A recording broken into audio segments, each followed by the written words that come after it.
इस देश में जो जातिगत जनगणना की बात चलती है उसके पीछे यही तो रीजन है, ताकि बहुत सारे ऐसी जातियां हैं जो गुमनाम है इस देश में, जिनके बारे में लोगों को पता नहीं है। तो जब जाति जनगणना की बात उठती है तो अब यही मौजूदा सरकार पीछे हट रही है। अब यही मौजूदा सरकार अलग अलग तरह के फंडे लगा रही है कि अब तो कोई जाति नहीं जी, ये गरीब बोल लो, ये स्टूडेंट बोल लो, ये महिला बोल लो, ये फलान बोल लो, ये ढिमकान बोल लो, और यही राजनीति पूरी जाति की करके आए थे। तो आज जिसका मैं वजह बता रहा हूँ, जाति जनगणना नहीं होने का सबसे बड़ा नुकसान तो आपके साथ भी है ना आज के डेट पे। तो होना चाहिए ही नहीं होना चाहिए? नहीं होना चाहिए। जाति जनगणना को क्यों मना कर रहे हैं? करेंगे तो नहीं कर रहे हैं ना, नहीं कर रहे, संख्या पता चल जाएगी ना। सबकी संख्या पता चलेगी। संख्या तो बात की बात है। कई ऐसी जातियां हैं जो अंधेरे में जी रही है, बिल्कुल है, जिसके बारे में लोगों को पता। आपके बारे में कितने लोगों को पता हो? क्या तैयारी करेंगे? क्या तैयारी करेंगे? बहुत बड़ी क्या तैयारी करेंगे? आप यहाँ पे 200 लोग लेके नहीं आ सकते, बताओ। देखिए आपने परमिशन लिया यहाँ पे? परमिशन लिया ना? फॉर्म भरा ना? क्या क्या बढ़ा होगा पूछो इनसे। वो 100 की संख्या अलाउ करी थी हमें। बढ़ी ना? तैयारी क्या करूँ? 8 साल या 10 साल तक उस बात को चेक करते हैं कि इस पे केस भी नहीं है, ये वापस पाकिस्तान भी नहीं गया। 7 साल तक। और होम मिनिस्ट्री पूरा उसको बना के उसके ऊपर ठप्पा लगता है, फिर उसका पाकिस्तान का पासपोर्ट हट जाता है और नया पासपोर्ट इंडिया का मिलता है। उसमें से इनको नागरिकता मिल भी गई है। आपको नागरिकता मिल गई है? मिल गई सर। कब मिल नागरिकता आपको? ये कागज दिखा जो 1 करोड़ की संख्या है भारत के अंदर, 11 समाज की 1 करोड़ की जो संख्या है, ये इसको 100 संख्या कहाँ से आई? ये संख्या का वजह क्या? इसका बेस क्या है? इसका बेस क्या है? श्रीमान जी पूरी बात सुनिए आप। नहीं, 1 करोड़ का बेस क्या है? बेस कहाँ से बेस है? आप मुंह से कह रहे हैं ना, कोई डेटा है इसका? डेटा हमारे पास है ना, हमसे किसका लो डेटा ना। है? कौन मना करता है? जनगणना कराओ। आप समझ नहीं। अब वही पे आकर सुनिए, यही मैं कह रहा था, वहीं पे मैं कह रहा था। वाले ऑर्डर हैं जो मैं भारत सरकार के सभी विभागों में जा चुका हूँ, केवल फुटबॉल के सिवा, और इन्होंने ये नहीं। तो अभी हटा या नहीं हटा वो शब्द, ये बताइए मुझे। नहीं हटाना, नहीं अभी वो शब्द हटा नहीं हटाना। 2024 में जिसकी भी सरकार बनती है उसको जनता की जरूरत पड़ती है 5 साल में एक बार जी। तो हम वही जनता, आप लोग भी है जिसकी जरूरत पड़ेगी। तो क्या लगता है 2024 चुनाव से पहले होगा ये? क्या आपके वोट में या आपके समुदाय में इतनी संख्या है जिसके पास ताकत हो कि सरकार सुनवाई करे उसमें? और समुदाय के जो आपत्तिजनक वर्ड थे उसको हटाए गए हैं, आपके समुदाय के नहीं हटाए। एक जाति को उन्होंने वाल्मीकि करा, उसका मैं वो वाला नाम नहीं बोल रहा हूँ जो गाली सूचक है।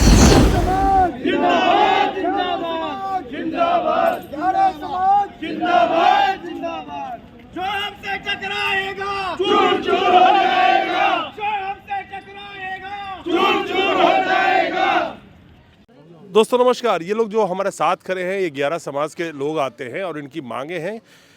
सबसे पहली बात कि 2013 में उत्तर प्रदेश सरकार ने इनको अनुसूचित जनजाति में शामिल भी कर दिया था, लेकिन आज तक केंद्र सरकार के पास इनकी जो प्रपोज किया था वो अभी लंबित है, उस पर काम नहीं हुआ है। पहली डिमांड तो ये है। दूसरी डिमांड इनकी ये है कि आपको बताता चलूँ प्रिसाइजली, बहुत शॉर्ट में, कि ये जो समाज आती है जिनको पहले कंजर के नाम से भी जाना जाता था, जिस पे इनको बहुत बड़ा एतराज़ था, तो इनका एक मांग और ये भी रहा है कि इनको 11 समाज के नाम से जाना जाए। लेकिन जो प्रपोजल दी गई उसमें स्पेलिंग भी मिस्टेक कर दिया गया, आई की जगह इधर से उधर कर दी गई, जिसकी वजह से इनको वो भी एक ऐतराज़ है। अभी यहाँ पे ये खड़े हैं, इनकी मांग है कि देश के तमाम राज्यों में 11 समाज को अनुसूचित जनजाति के अंदर लाया जाए। और उनका जो बहुत सारे लोग जो उस वक्त में पाकिस्तान से भी ये लोग कुछ लोग आए थे, तो बहुत सारे लोग गुजरात में रह रहे हैं जिनको नागरिकता देने की भी बात चल रही है। हमारे साथ सुधीर जी हैं। सुधीर जी, आप लोग आज यहाँ पे फिर इकट्ठे हुए हैं। 2013 के अंदर में, दिसंबर 2013 में उत्तर प्रदेश सरकार ने अनुसूचित जनजाति के अंदर में आप लोगों को रख दिया था, लेकिन वो प्रपोजल अभी तक लंबित है केंद्र सरकार के पास में। तो आप लोगों की जो ये मांगे हैं आज इतने सालों से पेंडिंग क्यों रही है? सर, जो सरकार है, राज्य सरकार बोल देती है केंद्र करेगा, केंद्र कह देती है राज्य सरकार करेगा। असलियत में मेरे को तो लगता है कि जिनको हम लेटर दे रहे हैं, चाहे प्रधानमंत्री, गृह मंत्री, अमित शाह या राष्ट्रपति, बस नीचे के लोग पढ़कर वो चिट्ठी को आगे भेज देते हैं। हमारा काम नहीं किया गया, हमारे को केवल फुटबॉल बनाया गया है और फुटबॉल के जैसे वो खेल रहे हैं बस। तो आज करीब मैं समझता हूँ 11 साल हो गए, और 11 साल का मतलब है 2024 में हम खड़े हैं, और 2024 में जिसकी भी सरकार बनती है उसको जनता की जरूरत पड़ती है 5 साल में एक बार जी। तो हम वही जनता, आप लोग भी है जिसकी जरूरत पड़ेगी। तो क्या लगता है 2024 चुनाव से पहले होगा ये? क्या आपके वोट में या आपके समुदाय में इतनी संख्या है जिसके पास ताकत हो कि सरकार सुनवाई करे उस पर? सर बिल्कुल करेगी, सुनवाई करेगी। अभी भी जो मध्य प्रदेश के अंदर भारतीय जनता पार्टी की सरकार बनी है, चाहे भोपाल है, होशंगाबाद है, इटारसी है, नरसिंहपुर है, सिवनी है, जबलपुर है, इंदौर है, हमारे 11 समाज के लोग वहाँ पर कुचबंदिया नाम से जाने जाते हैं और उन्हीं की शक्ति के कारण वहाँ पर सरकार बनी है। और हमारे जो लोग हैं बिल्कुल वहाँ पर सक्रिय रूप से हैं और अच्छे पदों पर भी हैं, पार्षद भी हैं, एमएलए भी हैं वहाँ पर। और भारत सरकार को भी ये बात मालूम है कि ये जो जाति के लोग हैं ये संघर्षशील लोग हैं। और हमारे इधर तो एक बात है, हमारे इधर पूरे 11 समाज में ऑल ओवर इंडिया में माता महारानी को पूजा जाता है। यदि माता महारानी का हमारे घर में किसी ने किसी को जल दे दिया तो वो वोट एक तरफा पड़ेगा और जिसको चाहेंगे उसको जिता देंगे। आप लोग हिंदू समाज से आते हैं, जो इतिहास रही है उसमें दर्ज है कि आप लोग हिंदू समाज से आते हैं, बहुत सारे बॉर्डर पार से भी आए थे उस वक्त में। तो जब ये मौजूदा केंद्र सरकार जब सिटीजन सीए की हम बात करें या एनआरसी की बात करिए, जब नागरिकता देने की जो बात हो रही है तो उसमें दिक्कत क्या आ रही है? क्योंकि आप कह रहे हैं गुजरात में भी बहुत सारे लोग हैं, बहुत सारे समुदाय भी आज भी नागरिकता का इंतजार कर रहे हैं। तो जब आप हिंदू समाज से आते हैं तो इमीडिएटली दे देना चाहिए उनको, दिक्कत किस बात की? आप सर वो ऐसे नहीं है, बात ये थी कि 2008 में पाकिस्तान में हमारे 11 समाज के लोग आज भी लाखों की संख्या में रहते हैं। डेली मेरे को फ़ोन करते हैं कि आप पाकिस्तान से हमको यहाँ बुलवा लीजिए। तो उसके लिए हमने बहन मीनाक्षी लेखी जी को और अमित शाह जी को भी चिट्ठी लिखी है, पत्र लिखा है कि हमारे समाज के लोग वहाँ से यहाँ आना चाहते हैं। जो 2008 की बात है, हमारे बीच में साजन जी हैं, हमारे बीच में चंदर जी हैं, यहाँ पर ये खड़े हुए हैं।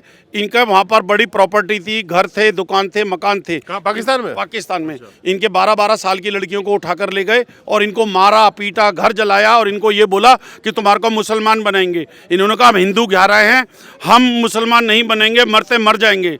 तब ये 300 लोग, भारत सरकार की मान्यता से संसद में एक बिल पास हुआ था, इन 300 लोगों को पाकिस्तान से गुजरात लाए और ये अहमदाबाद में रह रहे हैं। अब बात आती है नागरिकता की।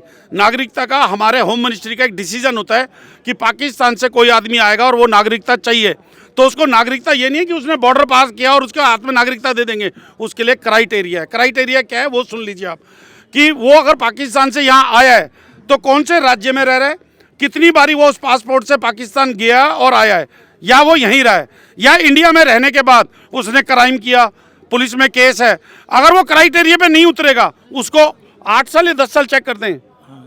2008 से अभी तक मतलब 8 साल या 10 साल तक उस बात को चेक करते हैं कि इस पे केस भी नहीं है, ये वापस पाकिस्तान भी नहीं गया 7 साल तक। और होम मिनिस्ट्री पूरा उसको बना के उसके ऊपर ठप्पा लगता है, फिर उसका पाकिस्तान का पासपोर्ट हट जाता है और नया पासपोर्ट इंडिया का मिलता है। उसमें से इनको नागरिकता मिल भी गई है। आपको नागरिकता मिल गई है? मिल गई सर। कब मिल नागरिकता आपको? ये कागज दिखा देता हूँ नहीं, आप बता दीजिए ना, मुंह से मेरे को, तो हम लगा देंगे उसे, मुंह से आपको बता देख लो ना। जिंदाबाद। ये जंग अखबार है, 300 मकानों जला दिया गया। ये देखिए ये नागरिकता का पेपर है और ये वो अखबार है जिस अखबार के अंदर इनको पाकिस्तान के अंदर इनके घर जले हैं, वो अखबार के अंदर आया था। और क्या नाम था अखबार का? जंग अखबार। जंग अखबार। ये उर्दू में है, ये हम आपको दे देंगे। और इनको नागरिकता मिलनी शुरू हो गई है, उसके लिए हम भारत सरकार का धन्यवाद करते हैं सर। चलिए, ये तो नागरिकता का इशू हो गया, समझ में आ गया। चलिए ठीक है, नागरिकता तो ठीक है, लेकिन मौजूदा जो आप लोगों की डिमांड है, खास करके कि एक तो आपका नाम जो था पहले जिस लोग नाम से जानते थे, स्पेलिंग मिस्टेक नहीं, कंजर भी तो पहले आप लोग एक वो भी डिमांड मैं देख रहा था आपको उसमें लिखा हुआ गाली सूचक। उससे ना बच्चों को तकलीफ आती है, जो आप यूज कर रहे हैं ना उससे तकलीफ आती है। हम तो मजबूरी है लोगों को पता चले कि आखिर कौन सी वो शब्द थी। मैं तो एक लोगों को इन्फॉर्मेशन के लिए यूज कर रहा हूँ कि लोगों को इन्फॉर्मेशन पता चले कि वो कौन सी शब्द थी, क्योंकि काफी प्रचलित शब्द है वो। आज पहले पुराने जमाने से लेकर आज तक में तो लोगों को पता तो चले। तो आपको क्या लगता है कि आने वाले टाइम में भी 2024 से पहले ये होगा ये सब?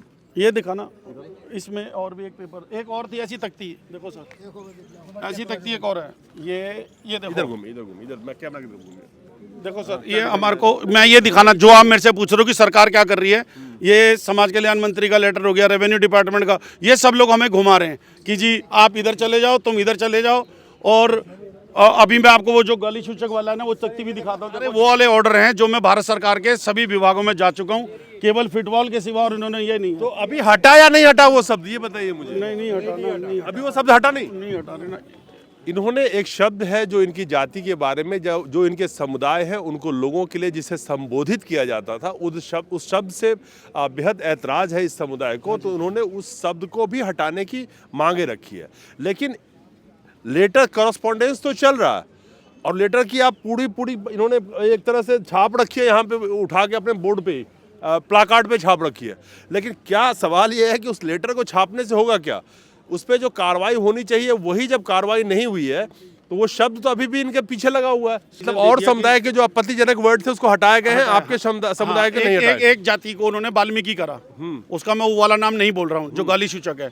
हमें कोई एतराज नहीं है, वाल्मीकि करा। उसी के साथ हमारा भी लिस्ट में नाम था कि 11 नाम को 11 अंकित करो, गाली सूचक हटाओ, और हाई कोर्ट का ऑर्डर है ये। नहीं, एक बात बताइए सुधीर जी, आप जिस तरह से आप एक 11 समुदाय, बहुत सारे लोगों ने नाम ने भी नहीं सुना होगा, या आप जिस समुदाय से आपको पहले आवाज़ लगाई गई थी वो भी उस शब्द को मैं भी नहीं बोलता हूँ क्योंकि अच्छा नहीं लगता बोलते हुए।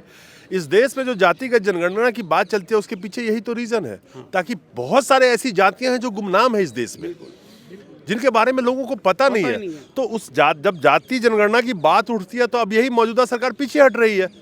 अब यही मौजूदा सरकार अलग अलग तरह के फंडे लगा रही है कि अब तो कोई जाति नहीं जी, ये गरीब बोल लो, ये स्टूडेंट बोल लो, ये महिला बोल लो, ये फलान बोल लो, ये ढिमकान बोल लो, और यही राजनीति पूरी जाति की करके आए थे। तो आज जिसका मैं वजह बता रहा हूँ, जाति जनगणना नहीं होने का सबसे बड़ा नुकसान तो आपके साथ भी है ना आज के डेट पे। तो होना चाहिए ही नहीं होना चाहिए?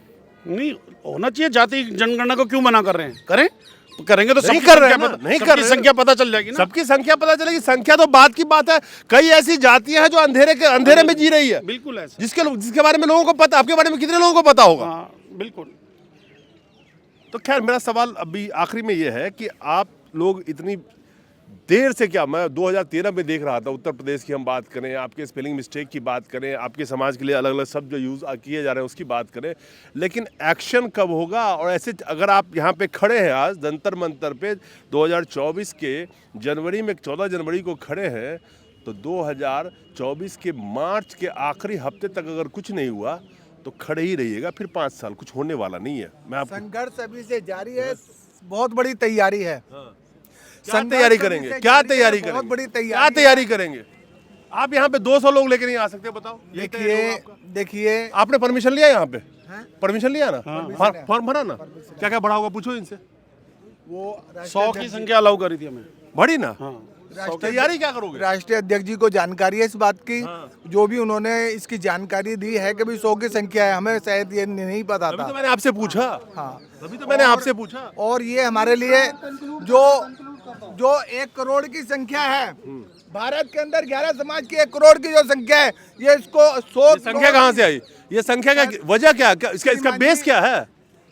इसका बेस क्या है? श्रीमान जी, पूरी बात सुनिए आप। नहीं, 1 करोड़ का बेस क्या है? बेस कहाँ से बेस है? आप मुंह से कह रहे हैं, कोई डेटा है इसका? डेटा हमारे पास है ना, हमसे किसका लो डेटा ना, है? कौन मना करता है? जनगणना कराओ। आप समझ नहीं, अब वही पे आकर सुनिए, आप सुनिए, यही मैं कह रहा था, वहीं पे मैं कह रहा था कि जनगणना होता तो आज आपको पता होता, नहीं हो रहा तो आपको नुकसान हो रहा है ना। 1 करोड़ की संख्या है, 100 की हमें अनुमति क्यों? ये हमारा प्रश्न है। चलिए, डेटा मुंह से कहने से नहीं होगा। इस देश में जातिगत जनगणना और सेंसस की जो डिमांड चल रही होती तो इनको भी अपने बारे में पता होता। ये शायद बात नहीं समझ रहे हैं मेरी। तो जनगणना और जातिगत जनगणना दोनों क्यों जरूरी है वो आपके सामने है। नमस्कार।